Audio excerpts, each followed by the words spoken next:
నగరం నిద్రపోతున్న వేళ ఆ కుటుంబంలో మాత్రం తీరని విషాదాన్ని నింపింది. నిద్రలో ఉన్నవాళ్ళు నిద్రలోని తుది శ్వాస విడిచారు. వేసవి సెలవులు ఎంజాయ్ చేద్దాం అనుకుని వచ్చిన వారు తిరిగి రాని లోకాలకు వెళ్లిపోయారు. ఒక్కరు కాదు, ఇద్దరు కాదు, ఏకంగా 17 మంది అగ్నికి ఆహుతయ్యారు. నగర చరిత్రలో విషాద రోజుగా మిగిలింది.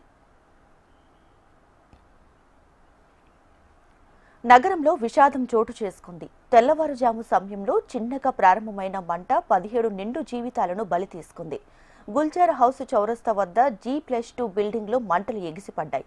షార్ట్ సర్క్యూట్ కారణంగానే ఈ ప్రమాదం జరిగినట్లు అధికారులు చెబుతున్నారు. ఘటన జరిగిన వెంటనే ఫైర్ సిబ్బంది స్పాట్ చేరుకొని 13 ఫైర్ ఇంజన్ల ద్వారా మంటలను అదుపు చేసే ప్రయత్నం చేశారు. ప్రత్యక్ష సాక్షులు చెప్పిన దాని ప్రకారం ఉదయం 6:30 నమాజ్ ముగించుకుని వెళ్తున్న స్థానికులకు మంటలు కనిపించడంతో వాళ్లను రక్షించే ప్రయత్నం చేశారు.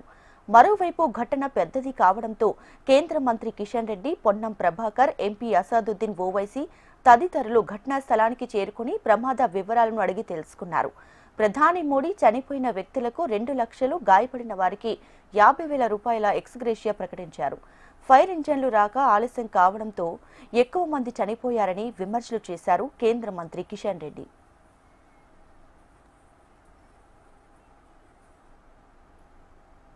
ఈ రోజు ఉదయం సుమారు 6 గంటల ప్రాంతంలో మోడీ ప్లేయర్స్ అనేటువంటి అమ్మేటువంటి దుకాణం ఏదైతుందో ఆ షాప్ కి సంబంధించినటువంటి కుటుంబము ఆ వెనుక పైన వాళ్ళు నివాసం ఉంటారు. కానీ ఫైర్ డిపార్ట్మెంట్ కి సంబంధించి కొంత రిలీఫ్ యాక్టివిటీలో ఆలస్యం జరిగింది. ఫైర్ డిపార్ట్మెంట్ సంబంధించినటువంటి వాళ్లకు ఆక్సిజన్ కి సంబంధించినటువంటి ఎక్విప్మెంట్స్ లేకున్నాయి. దాని కారణంగా వెంటనే వాళ్ళు లోపలికి వెళ్ళలేకపోయారు. అదేవిధంగా ఫైర్ డిపార్ట్మెంట్ సంబంధించినటువంటి వాటర్ కూడా తొందరగా పంపించలేదని ఆ కుటుంబ సభ్యులు బాధపడతా ఉన్నారు. ఏదైనప్పటికీ కూడా చాలా పెద్ద ప్రమాదం. ఈ రకమైనటువంటి ప్రమాదాలు జరగకుండా చూడాల్సినటువంటి అవసరం ఉంది. గతంలో కూడా మనము హైదరాబాద్ నగరంలో అనేక ప్రమాదాలు చూస్తూ ఉన్నాము. ఈ ప్రమాదాల నివారణ కోసము రెగ్యులర్గా మానిటరింగ్ టీమ్స్ ఇటు ఫైర్ డిపార్ట్మెంట్ కానీ, జిహెచ్ఎంసీ కానీ, పోలీస్ కానీ, ఎలక్ట్రిసిటీ కానీ ఈ 4-5 శాఖలు సమన్వయం చేసుకుంటూ జనసాంద్రత ఉన్నటువంటి ప్రాంతాల్లో ఈ యొక్క ప్రమాదాలు జరగకుండా ముందస్తు చర్యలు తీసుకోవాల్సినటువంటి అవసరం ఉంది. ఇదేదో రాజకీయపరమైనటువంటి అంశం కాదు. ఎవరిని విమర్శించాల్సినటువంటి పద్ధతి కూడా మంచిది కాదు.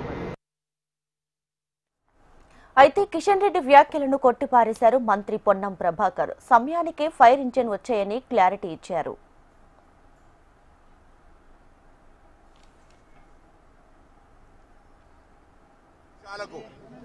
ఫైర్ డిపార్ట్మెంట్ కు సమాచారం రాగానే వెంటనే నిమిషాల్లో ఫైర్ సిబ్బంది ఇక్కడికి వచ్చి అగ్ని ప్రమాద నివారణ చర్యలు చేపట్టినారు.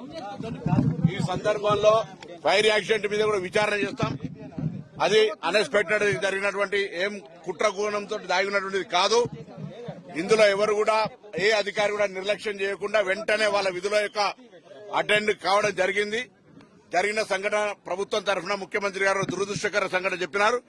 వాళ్ళని కుటుంబాలను ఆదుకోవడానికి సంబంధించిన విషయాలపై కూడా ప్రభుత్వం వెంటనే ఉన్నతాధికారులు స్పందిస్తారు. సంబంధిత కుటుంబానికి పూర్తిగా రాష్ట్ర ప్రభుత్వం నుంచి సానుభూతి, ప్రగాఢమైనటువంటి సంతాపాన్ని వ్యక్తం చేస్తున్నాం. 6:16 ఫైర్ సర్వీస్ కి అగ్ని ప్రమాదం సమాచారం అందించారు. వెంటనే బయలుదేరిన ఫైర్ ఇంజన్ అక్కడికి చేరుకున్నట్లు డీజీ నాగిరెడ్డి స్పష్టం చేశారు. గ్రౌండ్ ఫ్లోర్ లో అగ్ని ప్రమాదం జరగగా కొద్ది క్షణాల్లోనే వేగంగా పై అంతస్తులకు వ్యాపించింది. అప్పటికి అక్కడికి చేరుకున్న ఫైర్ సిబ్బంది స్థానికుల సహాయంతో కొంతమందిని కాపాడి హాస్పిటల్ కు పంపించారు. చనిపోయిన వారిలో వృద్ధులు, చిన్నారులు ఎక్కువ మంది ఉన్నారు. 9 మంది పెద్దవారు చనిపోగా 8 మంది చిన్నారులు చనిపోయారు. ఫైర్ రోబోట్ ను కూడా ఈ ఆపరేషన్ లో వినియోగించారు. అయితే ఆ మార్గంలోకి వెళ్లే ప్రాంతం కొంత ఇరుకుగా ఉండటంతో ఫైర్ సిబ్బంది ఇబ్బంది పడ్డారు. మొత్తం 12 వాహనాలు, ఒక ఫైర్ ఫైటింగ్ రోబోట్, 17 మంది ఫైర్ అధికారులతో పాటు టీఆర్ఎస్ పోలీసులు, మరో 70 మంది కలిసి ఈ రెస్క్యూలో పాల్గొన్నారు. డిస్ట్రిక్ట్ ఫైర్ ఆఫీసర్ వెంకన్న గాయపడటంతో స్థానిక హాస్పిటల్ కు తరలించారు. స్పాట్ లో 5 మంది చనిపోగా మిగతా వారు హాస్పిటల్లో ట్రీట్మెంట్ తీసుకుంటూ కన్నుమూశారు.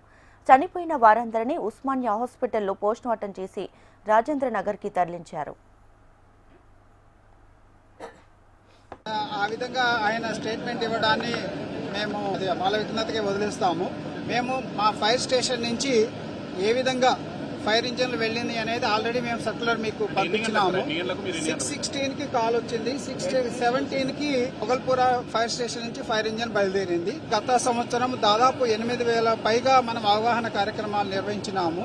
ఎప్పుడు కూడా మన డిపార్ట్మెంట్ ప్రతి కాలనీ ప్రతి ఏరియాకి పోయి కూడా అవగాహన కార్యక్రమాలు చేస్తాము. మనం హైదరాబాద్ లో జరిగేటటువంటి ఏ ఫైర్ అయినా కానీ ఆర్పడానికి సరిపడే ఎక్విప్మెంట్ మన దగ్గర ఉంది. ఏదేమైనా హైదరాబాద్ లో ఇంత పెద్ద ఘటన చోటు చేసుకోవడం దేశవ్యాప్తంగా సంచలనంగా మారింది.